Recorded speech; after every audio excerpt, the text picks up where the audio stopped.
Welcome to Awakened Motherhood, the podcast where mothers share their powerful stories of healing and empowerment. I am your host, Amanda Quick, best-selling author, TEDx speaker, and advocate. In each episode, we dive deep into the stories of mothers who have overcome adversity, found their fierce feminine power, and embraced transformative parenting.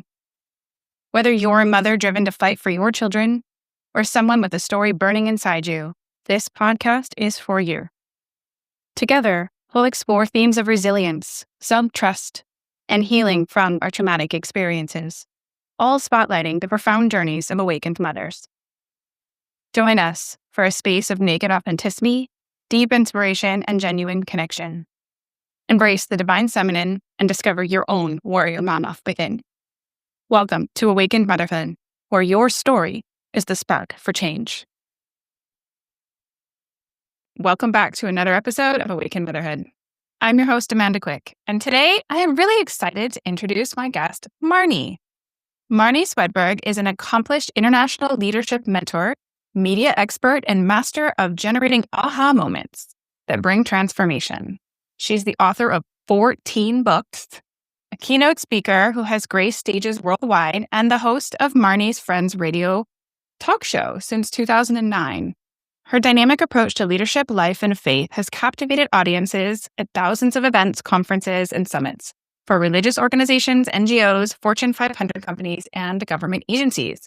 My goodness, Marnie, welcome. That is quite a little resume chunk there for you. You just have to be really old, Amanda. That's the key. Get a lot done. I mean, I feel like I've lived many lifetimes in my not quite 40 years. And so I can only imagine. So, on this show, I like to kind of start people at whatever the beginning is. And that can mean so many different things for so many people. But we usually end up on this journey because of a person we used to be that changed. And so I would love to start at, what is the beginning for you? Yeah, so because we're awakened mamas here, I'm going to just start with, as a child, I had really struggles in school so badly. And I was one of the blessed people on the planet to be raised by parents who loved each other, loved God, loved us kids, and were just great parents. But I really had challenges in school, didn't really learn to read till I was an adult. And so you can imagine how challenging that would have been going all the way through school, kind of just doing the best I could. And at that time, there weren't too many special ed classes. I remember some, but they really didn't really know how to do it much. So just learning as I went. And I think that had a huge impact on me when I became an adult and was out from under the pressure of school. I was able to learn how to read. My brain could relax enough. Oh, wow. And so I started reading like everything. And when I started having children, I decided that I really didn't want them to face the same challenges I faced in school. Yeah. And so we homeschooled our 3 kids from K to 12. Wow. And along the way, before and after they graduated, I've written 14 books, and now I teach writers how to write. So it's a pretty crazy journey, but I love that it starts with a challenge, because I don't think there's a single listener out here who hasn't faced serious challenge in childhood or adulthood. And I just want you to know for sure that there's good in all of it. Good can come out of all of it. Absolutely. And I mean, I speak around that a lot myself. My listeners know my journey. And as we were just sharing before, you've met my big, crazy challenge. Yeah. Oh, and really enjoyed reading your book. Wow. Just such a story. Thank you. And although it's horrific in all of the ways, it is something that I'm today grateful for, which is bizarre for some people to hear, but I wouldn't get to be the person I am. I wouldn't have these understandings. I wouldn't have had the challenges that created me now without it. And I think it's amazing thinking about, as a child, not being able to read and how much you probably felt excluded and unable to really exist in the world. We're such a culture that relies on that. And how much fake it going on, just trying to kind of pretend that you exist in the world. And even to go through school and teenager years and really not feel like you could understand all of what was happening around you. And then to come out of that and realize you were just in an environment that didn't support wasn't your me. ability to read. Just like, wait, it wasn't me? Right. And, as a mom of 3 very neurodivergent children, it's, the reading is not their challenge, but the environment they're in so much matters in order for them to thrive in whatever that looks like.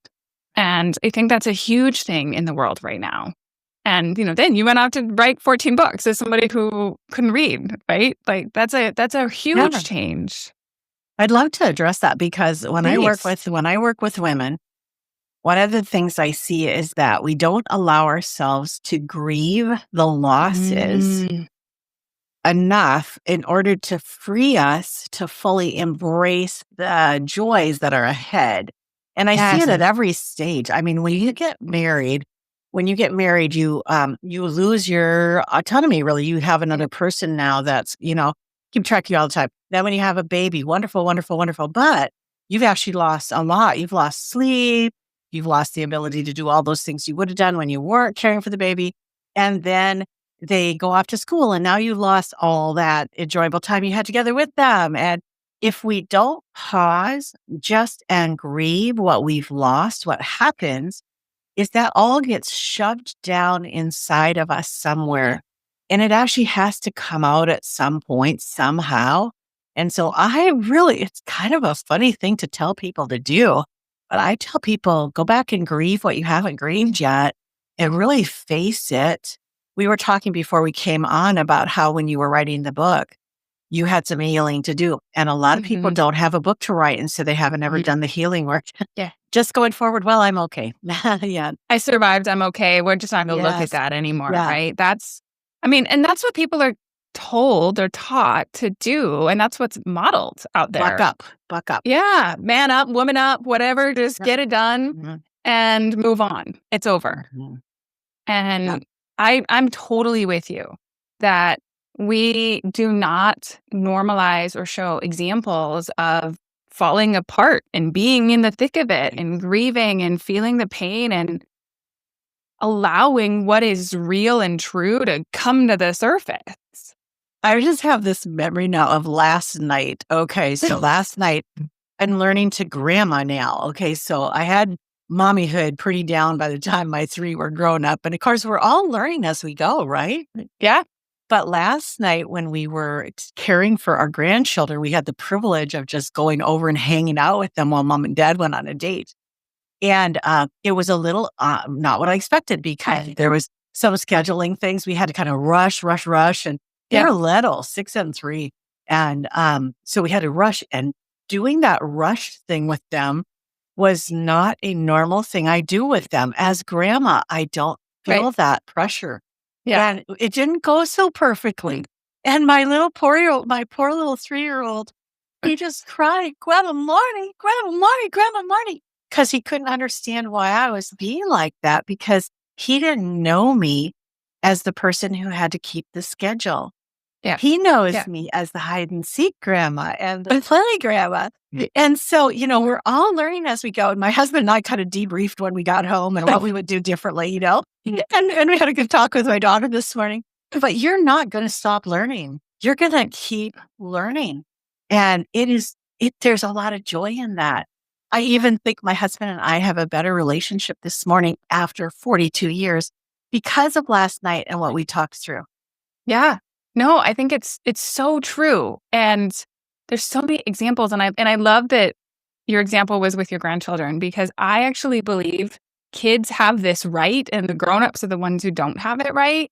When a kid is upset and frustrated, there ain't nothing else they're dealing with. It's just right now, this is how I'm feeling. I need to feel this. And it passes quickly because they can feel it. Yes. Right? And then they process it and then they move on and on to the next thing. But as adults, we don't let ourselves feel it. We can't break down. We can't all the reasons.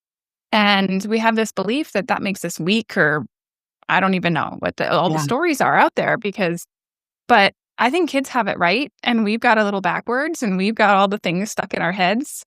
And if we really lean into allowing ourselves to learn differently, and this isn't working, and maybe this isn't working because of the time of day or because the kids themselves, my kids struggle with transition, period. Right. I had to learn how to give warning and all the things, because if I just said, okay, hurry up, they're just, no.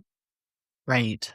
Well, and I think that's another huge thing for our relationship with our kids, but also for our relationships with everybody. Yes. You know, we do that to adults and we expect them to be grown up and handle it, but nobody likes it. Actually, nobody likes it. They like us to give them a little warning and to tell them what's coming. Women especially, I work mostly with women. Mm-hmm. Unmet expectations are a huge problem for most women. Yep. Even if they handle it quickly in the moment and, recover quickly, it's a shock to our systems to not get what we're expecting. Yes. And anytime that we can, give somebody a little forewarning ahead of time, this isn't going to be what you expect, or this will be a little different than usual, or we aren't going to get to go where we thought we were going to get to go, or whatever. Adults really appreciate that too. And you can kind of tell who has really learned to handle their emotions well by who flows very easily with it. A famous author that I like, Elizabeth Elliot, she's passed on now, but one of her sayings was her definition of humility was flexibility. Oh, and I love that. I love that because sometimes we just get all full of ourselves and we're very stringent and don't leave room for any kind of change or whatever. And we can actually, if I were to say something like, Amanda, I think I'm getting so more humble, you would kind of laugh and you'd think, I think you just proved that you aren't, right? But if we say, I can tell I'm getting more flexible. That's actually something we can judge. Yeah. And it's really a good litmus test. My pastor said to me recently, he said, so what was that phrase again? Because he just had to remember. Because all of us can really kind of do that on a daily basis. How inflexible am I being? Yeah, no, and I think it's a really important thing when we think about the kind of context we're talking around here with these challenges that we're facing and the things we're up against. Because when we're in that rigid, inflexible, my way or the highway, whether that's as a parent trying to get our kids to, do what we want them to do, or in the world where the job should work this way, I should take these actions and expect these outcomes, or the relationship where this is my definition of how you're supposed to behave. I may not even have communicated that with you, but my expectations are not being met. All of those things are kind of these rigid beliefs that usually we were, created in childhood in some way, or this is the way we were modeled, or however they entered our brains. But when we get stuck there, and then life happens, and things don't work out like we want, and we get thrown surprises, or we hit betrayals, or the boss isn't who we thought it was, or we get laid off, whatever the thing was. And that's where that huge emotional impact comes from. Just this, everything that I believed about the world is now a lie. Right. Because I had such this need to control and understand how everything was supposed to work in my brain without any room for all of these other experiences to exist. And I know that's a big piece I've taken from my journey is life could pretty much blow up again. And I'd be like, well, I guess we're going to deal with this time. There's an opportunity here somewhere. I'll find it. And I would just approach it so much differently because I know on the other end that there's always something there. There's a piece we needed to learn and feel the thing and we'll be okay. And it's just I don't have the same expectations of life to be anything. I was telling, I don't remember who, but a lot of people set their like annual goals or what do they want to accomplish. And this year I was like, I don't want a goal. I just want to really be inspired and be present and like live like that without this here's my expectations of what I'm going to do, or here's what's going to happen that I'm going to. And I don't think there's anything wrong with goals and dreams and absolutely, but we have to kind of allow the universe to have a say too and to ride the wave and find the joy in those moments. Because I don't know about you, but I used to get very stuck on I have to accomplish this and then I'll be happy, successful, etc. I lived in the future.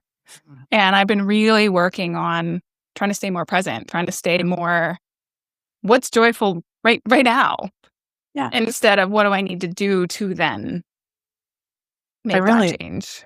I really love mission vision.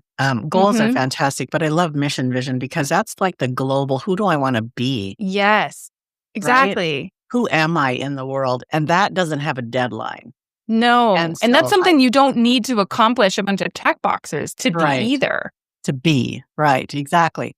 So goals have their place. And, you had a goal to interview me today and you're meeting 100%. Your goal. So goals have their place. It's wonderful. But I too reached a point many, many years ago. I reached a point where I did not want to set goals for the year. 5 years like that. I had failed too many times. And like you said, for me, failure was excruciating. That did not feel like feedback. That felt like failure. What I really enjoy now is doing a lot that has feedback to it, so that I can kind of identify where I am on the process toward where I want to go, but not have that excruciating, overwhelming sadness or feeling like I'm such a loser. Yeah. Because what we know for sure, you and I sitting here, and I've been through so much, you guys, fires and floods and tornadoes and heart attack in the family, head injury in the family, cancer in the family, ambulance rides and surgeries and just so many things. And what I know is that if I'm okay in this moment, I have everything I need. That's really all I need. Yeah, 100%. I'm alive. I'm breathing. Yeah, I'm okay. I'm right now, and especially for all the listeners who are primarily moms. If I'm okay, my kids are okay. It does translate down. It really does, and it can be hard to because we get stuck in the but I got to take care of everybody. No, you got to check in here. Are you okay? And then now you can be okay because they're going to be okay by proxy. They need your nervous system calm. They need you grounded more than they need whatever the things or the goals or the whatever the other things are that we think in our heads. That was another big lesson I had I was backwards. I thought in order for my kids to be okay, these boxes needed to be checked. And so therefore I had no choice. And it was totally different. It was, I need to be okay. I need to fight for me, and then they'll be okay because they actually need me to help them in that way. And it's true no matter what the chaos thing is. We really have to allow ourselves to be present, feel the things, and then move to the other side in a way that is supportive for our system. And I think another benefit of having that mindset is that your children, you are the primary role model for the life your children will live. Yes. This was hugely powerful in my own life. And I always teach this because what had happened for me, and I saw it really clearly, was one Christmas, I just did the Christmas thing. All of the buying, all of the planning, all of the food, all of the parties, all the baking, all of the clothes, all of the everything. And what happened is I lost my temper on Christmas Day because I had been pushing so hard. Nobody was helping. I was doing it all. And I just lost it. And that was the worst thing. You have these plans and you want them to go great, and you're giving so much, investing so much to make it perfect for everybody else. And then you blow it all in a moment of frustration. That kind of makes it feel like, it wasn't worth it. Like none of it was worth it. And I really had to sit down after that, just sit down and pray through what in the world happened there? What was that? And I changed how I did the holidays since then. And I actually wrote a whole holiday boot camp thing because so many women either lose it or become sick or get sick in January when the credit card bills come, I mean, it's like in one way or another, we are modeling for our children what their future lives are going to be like. And when I hit a point like that where I go, no, no, no, I actually do not want this for my kids, especially my daughter at that point. I don't want that life for her. And I thought I wanted to, sit down, look at how I could change what I'm doing. And I could just tell you, holidays have been so much more fun for everybody. Right then. And I love that example because it's so simple and yet it's such a big one for people. And it's actually a kind of a thing that I use as well with people when they're, what should I do? Or we get stuck in this, I'm overwhelmed and I don't know, this is just how we always act or how we always behave, or I'm at this crossroads or choice moment, whatever the thing that has come, and they're asking for support or advice or coaching.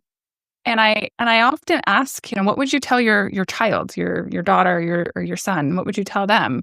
Would this be okay for them? Or would this, and they look at me like, well, if it's not okay for them, why is it okay for you? And it's just like this, we put ourselves in this different category than our children, and we don't allow ourselves to model what we would want for them. And we don't really even realize that they pick up far more what we do, not what we say, or what we, you can be anything you want to be, but I'm going to be stuck and only do the things I think I can do. Like, it doesn't work like that.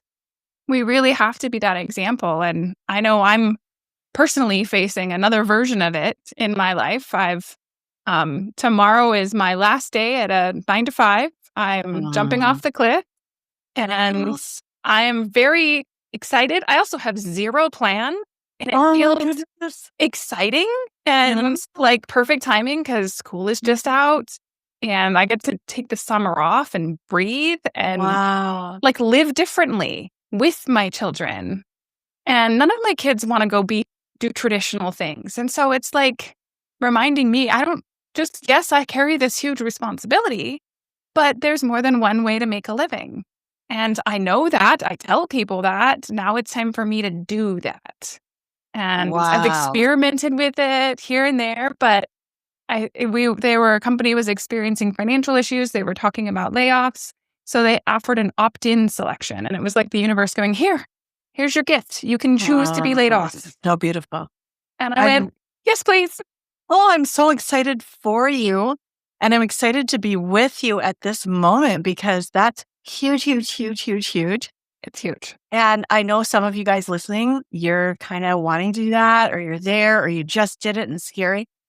So we've owned a restaurant, we've owned a retail store, I've owned online businesses, I'm an author, speaker, lots of different things. And what I can tell you is that what it comes down to is, what are you here to be? Mm-hmm. And what do you have to offer that you can serve others with? Yep. And do that through your unique self, and you'll be fine. You won't always feel like you're going to be fine. When we had the restaurant, we were going through the 2009 recession. Every single payroll, I just sat there and went, God, I don't see how this is going to happen. But every single payroll, we got people paid on time. So all I know for sure is when you're in the world doing what you were created to do, you're going to be fine. Just do that and do it with all your heart. And really, instead of looking at people as the source of money, right? Money is, I hate it when people say their relationship with money. I don't think we're supposed to have a relationship with money. I'm supposed to have a relationship with you and us, right? Kids and like that. But money exists and it is an inanimate object. You assign it value. Yes. And a lot of the times when I see women stepping out or even men stepping out to do entrepreneurial stuff or new things, some money that can strangle and cause the fear and lack of joy in it. So if you just continually just get up and say, what am I supposed to do today? And go do who you are, you're going to be fine. It's going to be. Yeah, I feel like I'm finally at the place where so much has fallen away. So many old identities, so many things have happened. Even after I published my book, I went through another rebirth of things. And more relationships ended and my mom passed away. And it was just like this continual release of so much So, that I didn't know I was still carrying. mhm. And after all of that, this really feels like the last tie to the old version of me because I work in IT, so it's a very linear set of things and it's safe because it's always paid me well. It's always been the fallback. And it's like I'm done. I'm done needing that. And I'm ready to really embody everything that I know to be true. But my nervous system took some time to catch up. And so it's not that I wasn't doing the right set of things. I was doing it in the way that I needed to support all levels of myself, being present with the fears when they come up and honoring them and feeling them because we can pretend they're not there, but they're there. And, when you're hoping to get laid off and you're just like, oh, this is the moment. That's like, right? So really different response to the situation. Yeah. And yeah, so tomorrow's my last day, Friday the 13th, and the world is changing and shifting. And I think that it's a beautiful set of things all culminating. And, I know you've gone through all of these various versions and, you talked about your childhood and being able to write, but even homeschooling 3 kids is got to have huge trials. I mean, that one did not work so well for me, but I always, but it doesn't mean every year we reevaluate. Every year I go, is the environment they're in supporting them? Because it moves and it changes and they change and I change and all of these pieces change. And so it's a constant reevaluation. It's not, I've made a decision and so now this is the answer. No. Yeah. It's amazing. We had my mother-in-law stay with us from Christmas until mid-April when she went back north. We live in Florida and she's in Minnesota. So nice to have her here. She's 99 years old. Oh my gosh.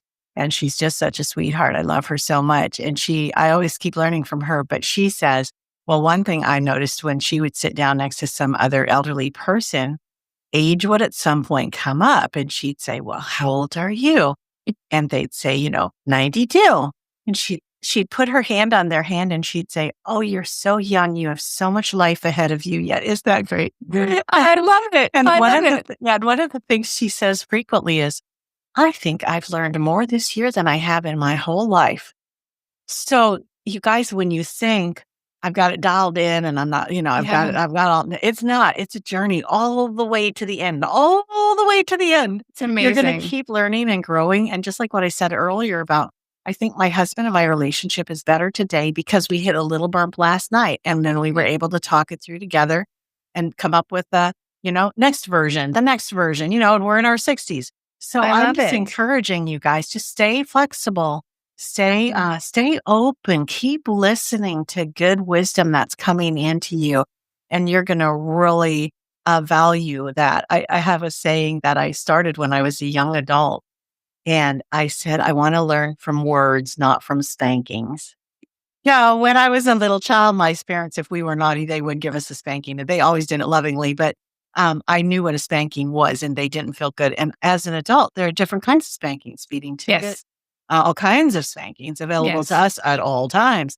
And I want to learn from words and not from spankings. Yeah. I like that. I like that. I tend to be somebody who needs lived experiences, which feels sometimes more like a spanking. But I think that we can choose how we want to learn too. And then the universe gives us lots of opportunities to see things and to integrate them, embody them, or not. And the lesson just gets a little louder the next time. Yeah. Or if you learned it, then the next time around, you do better, Exactly. You just do better. There's just so much hope in it. There's so much hope. Yeah, exactly. I think it's all an evolving process, and we get to choose the meaning. We get to choose how it impacts us. We need to be honest with ourselves about how it's impacting us. We don't want to lie to ourselves, but we can find it in there. Did we talk about that? Yes, please. So one of the things when my children became adults, they had watched me live a very joyous and free life despite, I mean, we nearly went bankrupt at one point. There were some real hard times. And they, as adults, then they would say to me, if they would see me going through something hard or they were, and Mhm. I would process it with them and then I'd be fine. And they would be like, I don't think you understand the gravity of the situation. I would always say, and I still say to this day, oh, I fully have looked at this. I really do get it. I'm just choosing not to Mhm. give it power to Yeah. destroy me or ruin my life. Yeah. I've Yeah. really thought about, people in prison. Yeah. How do they stay sane? How do they cope with that? Some don't. And some do very, very well in that Yeah. environment because of their mindset.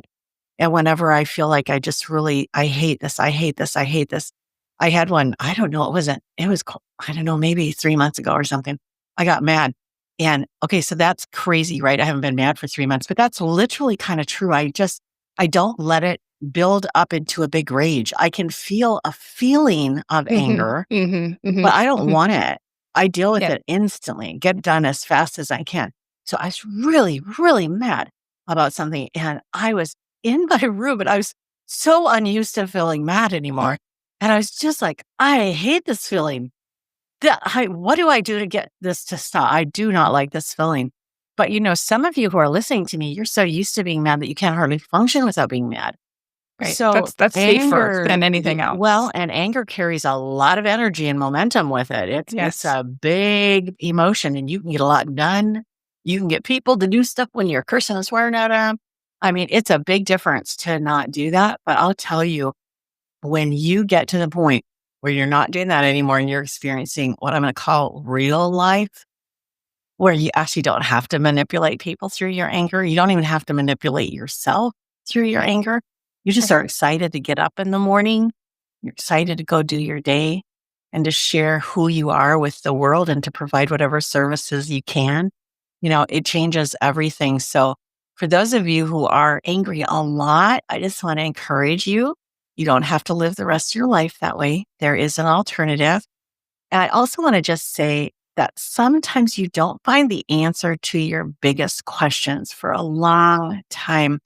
When I was reading your book, Amanda, I think one of the things that really struck me was how long you stayed, how long you were faithful. You tried to just do the right thing, tried. And it wasn't because you were not trying. You were actually doing the very best you could in the moment. And this is a grace that I think we should all give each other because we're all doing the best we can in the moment. And for those teachers and even sometimes my parents who were upset at me for not doing better in school, I was literally doing the best I could for 13 years until I got out and about a year later could finally figure out what it all made sense. So I just think be kind to yourself. Mhm. And we can't be kind to others until we're kind to ourselves. We never can give away something we don't have. So it starts with you. Start to listen in your head. You said earlier, if what you're hearing in your head wouldn't be okay to say to a child, Mhm. don't say it to you. Be kind. Yeah. No, I totally resonate with everything you've just said. And really, you can't give anything to anybody else that you're not giving to yourself. And that's where I think so much of the chaos of the world is coming from, because people have I'm a good person, except I'm horrible to myself. Like, well, that's not actually how you're coming across, because of all the judgment you hold for you, that's being portrayed at anybody who's different than you, whether you're meaning to or not. It's not necessarily a conscious thing but there is the finger pointing going on. There is you're not in their shoes, in their experiences, but you're going to judge their political choices, their religious choices, their parental choices, whatever it is. You're going to point fingers. And every time people are pointing fingers, I always want to say, you're actually pointing the finger at you. Or back You know, at you. there's a big old mirror right here. Yeah, And it's right. really, really hard to admit that you've been doing that your whole Mm. life when you have this idea of who you are. But it's not that you're a bad person. It's that you're somebody who's still working on this stuff internally and have been beating yourself up. And so you're almost like disconnected from what's actually going on, because you just can't be that person if you're not really honest with yourself about what's going on. And I mean, we're watching it play out in real time right now. We are. And it can be challenging to watch it play out and feel like want to shake everybody a little bit. But I always have to remember, I can only impact me. I can only make choices for me. I can only control myself and how I parent my kids and my immediate environment. And I really do believe that we are the change. We need to be the change we want to see. And so we have to be that and show up that way. And so, okay, I don't like the corporate world. It's time to walk away. It's scary. It's time to walk away. If I'm struggling with this school system, do my kids belong in that environment? Is that supporting them? And every single time I have choices, and I can choose to stay in these environments, these locations, these places, whatever it is, or I can choose to say, this is just not working for me. You do you, but I'm going to put myself somewhere else because I need to take care of me. Yeah. I'm going to circle back to where we started because we're getting close to the end here. But we were talking about losses and grief. And I think if it comes right down to it, most of the things we've experienced in our lives that were painful could be described as a mini grief, just a mini grief. And the longer you keep shoving that down and holding it and carrying it, the longer you're trapped in it. And then the second part of that is forgiveness. So as you allow yourself to experience the grief and release it, then in exchange for healing, for joy, for life, then at that point also is the time to forgive the people who hurt you. That's a harder thing to do, but there's so much freedom in it. There's so much freedom. So if you're listening and you're really struggling with anger or rage at your children as you're parenting them, I'm just going to encourage you to spend some time on your own healing and to do whatever it takes to get free from the bondages that you're in, because there is truly a joyous, full life available, and it is wonderful. So yes, I love that. It's not perfect, and the problems don't go away. But the thing is that you experience them differently, and that's huge. Yeah, no, I love that message, and it is so true. And I don't think either of us would consider ourselves perfect or healed or all the things by any means. But we've been through things that have changed us and taught us another way to operate, and we know there's more. But it's not a, oh my God, what's the world going to do next? It's, what do I get to learn, and how do I get to show up? And it's more exciting instead of terrifying in a different way. And that line's sometimes a little close, but we're there. And I would love, you wrote 14 books. I mean, probably can't go through all of them, but I would love for you to share a little bit about kind of the genre and really how are you supporting people today? How are you showing up in service to the world today? I am living the most fun. In fact, the next thing I get to do, I think, is going to be the most fun thing I've ever done, which I think is so exciting. And so I have written these books all over the board. The first one was a kitchen shortcuts book, how to get out of the kitchen quick and save money. Because usually you have to exchange it. Either you're out of the kitchen quick or you're saving money. But I put it together so that gals at home could do that. And then it went on how-to books, even a scavenger hunt handbook. I love scavenger hunts. And then shifted kind of into some devotional books, because I just love Jesus and I love helping women get to know him better. And then I started a site called womenspeakers.com, where I help Christian women's event planners. So like if you're in a church and you want to have a ladies' tea or want to have a weekend retreat with your gals, you need a speaker. So I provide the speakers for that. So there's 1,800 of us over there serving thousands of planners all over the world. And now what I get to do next, well, I also, one step before what I get to do next, I also about 3 years ago started doing online virtual summits. And so I host 9 of those a year for women on all different categories. So everything from healthy living to spiritual growth to social media marketing to being a good speaker or author like that. And then what I get to start this fall and next year, it actually launches around the country, is on-premise live conferences for the women's ministry leaders. So Okay. there's nothing for them. There's something for everybody, except not for that group of people. And a lot of them are volunteers. They just in some meetings sometimes said, well, maybe I can help like that. And nobody serves them. Nobody does anything for them. And I'm so excited after connecting them with speakers for 23 years to actually come out and honor them with these conferences that are going to be so much fun. So I'm Amazing. I want you to hear how excited I am about the future. And there's so much past that's gone by and, so many hard things.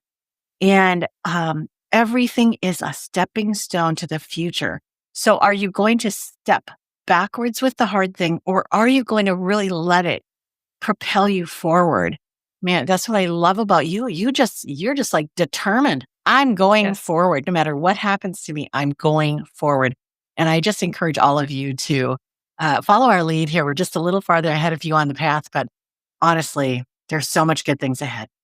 That's amazing. Well, I'm so excited for you and all the people that show up and get to come together. And, what I hear a lot from you is about the community building and bringing people together. And that's a really big piece for you to serve in that way. And kind of a seeing a need and being like, I can help put this together and be that connector and really help people in that way, because there's so many people who also have this desire to serve and are kind of like, I don't know where to go.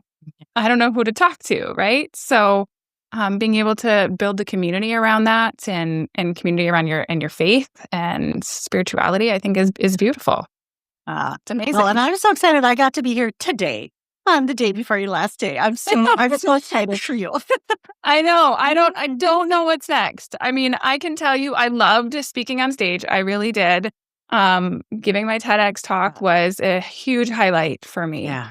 My challenge is I just travel right now. I don't have the ability to travel. There are seasons. There are seasons for There are seasons. And there are things I can do virtually. There are things that I can do to serve and support even from not even leaving my house. Right. And so I'm trusting the path and I know there will be some more stages when I can travel again. That's right. That's absolutely right. Yes, for sure. Exactly. Well, is there any final thoughts you would like to leave people with? And I will share your website and stuff in the show notes. So if people do want to check out your offerings and your speaker sites, I would love to share that too. Oh, and I'm so easy because it's just my name, Marnie.com. So it's easy to find me. So easy. Yeah, no, I think what I'd like to leave you guys with, because we're talking on your podcast especially, we're talking about processing and then proceeding past hardships, right? Yes. This is a lot of challenges. And what do you do with that? How do you think that through? So a friend of mine who is kind of a mentor to me, we've all heard the saying, it came to pass. It came to pass. But she would say it like this: it came so it could pass. Oh. And whether you're in a good season or a bad season, just remember, if you're in a good season, cherish every moment, because this came and it will pass. Yeah. And if you're in a tough season, be encouraged. It came and it will pass. You will not be in this situation forever. So be encouraged. There's lots of good life ahead of you. Don't give up. Oh, I love that. That is a really beautiful way to think about it. And it really just encourages you to take a breath and almost kind of do it with you and allow the feelings and allow to know that they are going to leave and things will get better. Things will change. That is the one constant is change. So thank you so much for sharing your wisdom and your story and your journey with us. Thanks, Amanda. Thanks for doing this for people. It's a great service that you're offering here. Absolutely. Thanks so much. And for all the listeners, I will see you in the next episode. Thank you for joining us on Awakened Motherhood. I hope today's episode inspired you and offered support for your journey. Remember, your story has the power to ignite change. And your resilience is a testament to your strength as a mother. If you enjoyed today's episode, please subscribe, rate, and review the podcast. Share it with other mothers who might benefit from our stories of empowerment and healing. I invite you to connect with me on social media platforms at Amanda Quick Healing, or visit my website, amandaquickhealing.com, for more information on other ways to work with me. Until next time, keep embracing your divine self and discovering your warrior mama within. Thank you for being part of Awakened Motherhood, where your story is the spark for change.